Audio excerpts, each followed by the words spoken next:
میں آپ کو کوئی فرضی کہانی نہیں سناؤں گا۔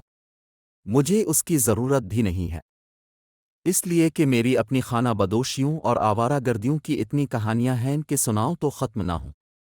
میں آپ کو اپنے ایک سفر کی ایک خطرناک مہم کی سچی کہانی سناتا ہوں۔ اصل میں یہ میری مہم نہیں تھی، بلکہ مجھے اس میں پھنسا دیا گیا تھا۔ حالات ایسی صورت اختیار کر چکے تھے کہ میں اس میں سے باہر نہیں نکل سکتا تھا۔ اس عجیب و غریب اور انتہائی خطرناک مہم کا تعلق تاریک بر اعظم یعنی افریقہ سے ہے۔ سب سے پہلے میں آپ کو یہ بتانا ضروری سمجھتا ہوں کہ افریقہ کے جنگل کیسے ہوتے ہیں۔ ہم میں سے اکثر لوگوں نے جنگلوں کا حال کتابوں، رسالوں، مہم جوئی کی کہانیوں میں پڑھا ہے۔ جنگل کا تصور یہ ہے کہ وہاں جنگلی جانور، شیر، بھالو، ہاتھی، چیتے پھرتے رہتے ہیں۔ جو آدمی وہاں جائے یہ درندے اسے کھا جاتے ہیں، یا پھر وہاں جنگلی پھلوں سے لدے ہوئے درخت ہوتے ہیں، چشمے بہتے ہیں۔ شکاری بندوق لے کر نکلتے ہیں اور شام کو بہت سا شکار مار کر لاتے ہیں اور آگ جلا کر مزے سے دعوت اڑاتے ہیں۔ جنگل کے بارے میں جن لوگوں کا اس قسم کا تصور ہے، میں انہیں مشورہ دوں گا کہ وہ اپنی جان پر رحم کریں اور جنگلوں کا رخ نہ کریں۔ اس میں کوئی شک نہیں کہ جنگل میں شیر، ہاتھی، چیتے ہوتے ہیں اور ندی نالے دریا بھی بہتے ہیں، مگر ان ندی نالوں اور دریاؤں کے کنارے 2-2 میل تک ایسی خطرناک دلدلیں بھی ہوتی ہیں کہ جن میں اگر کسی ہاتھی کا پاؤں پڑ جائے تو پھر وہ باہر نہیں نکل سکتا۔ دیکھتے دیکھتے دلدل اسے نگل جاتی ہے۔ ایسی زہریلی کانٹے دار جھاڑیاں ہوتی ہیں کہ جن کے کانٹے چبھ جائیں تو سارا بدن سوج جاتا ہے۔ درختوں کے ساتھ سبز رنگ کے سانپ جنگلی بیلوں کی طرح لٹک رہے ہوتے ہیں۔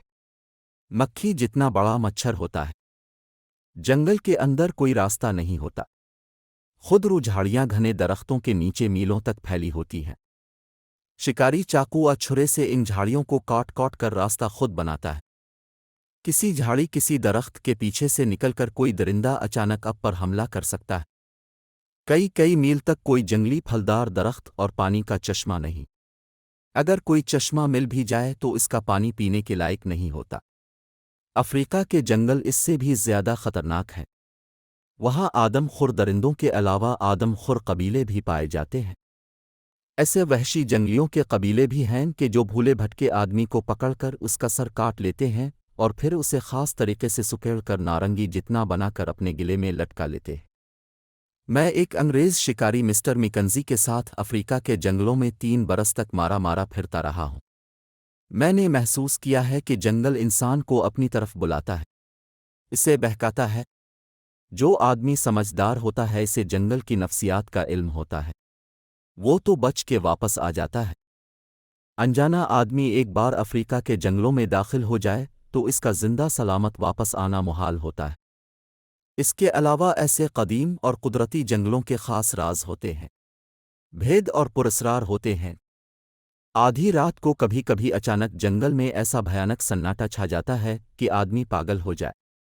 ایسی آوازیں سنائی دیتی ہیں جیسے دور کوئی چڑیل آپ کو بلا رہی ہو یا آپ کی طرف چلی آ رہی ہو۔ اگر آپ بے خبری سے ایسے علاقے میں چلے گئے جو کسی آدم خور شیر کا علاقہ ہے تو پھر آپ کی خیر نہیں۔ آدم خور آپ کے پیچھے لگ جائے گا اور موقع پاتے ہی چھلانگ لگا کر دبوچ لے گا۔ کسی تجربہ کار شکاری یا کسی جنگلی گائیڈ کی مدد کے بغیر آپ ان جنگلوں سے زندہ سلامت باہر نہیں نکل سکتے۔ افریقہ کے جنگلوں میں ایسا بھی ہوتا ہے کہ اچانک گھنے درختوں کا سلسلہ ختم ہو جاتا ہے۔ کانٹے دار، زرد سوکھی گھاس کے اونچے نیچے میدان دور تک پھیلے ہوتے ہیں۔ آدمی بھوک پیاس سے مر جاتا ہے۔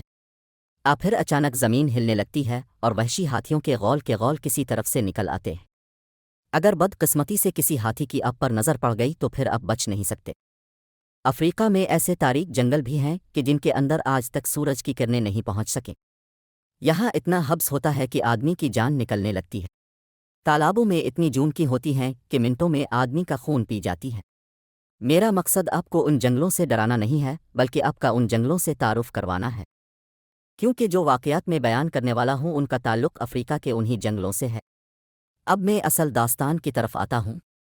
یہ ان دنوں کی بات ہے جب میں انگریز شکاری مسٹر میکنزی کے ساتھ افریقہ کے گھنے جنگلوں میں 3 برس تک مارا پھرنے کے بعد مڈغاسکر کے شمال مغربی چھوٹے سے ساحلی شہر ماسانیا میں آرام سے کچھ وقت گزار رہا تھا۔ اگر آپ افریقہ کا نقشہ دیکھیں تو آپ کو جنوب میں جہاں بحر اوقیانوس اور بحر ہند آ کر ملتے ہیں، مشرق کی طرف ایک بہت بڑا جزیرہ دکھائی دے گا۔ یہ مڈغاسکر ہے۔ ماہرین ارضیات کہتے ہیں کہ کروڑوں سال پہلے یہ افریقہ کے ساتھ جڑا ہوا تھا، مگر جب بر اعظموں کی توڑ پھوڑ شروع ہوئی تو افریقہ کا یہ حصہ کٹ کر الگ ہو گیا۔ اب اس کے اور جنوبی افریقہ کے مشرقی ساحل کے درمیان 200 کلومیٹر کی چوڑائی میں سمند رہتا ہے، جس کو موز مبت چینل کہتے ہیں۔ اس وقت میری عمر 29 برس کے قریب ہوگی۔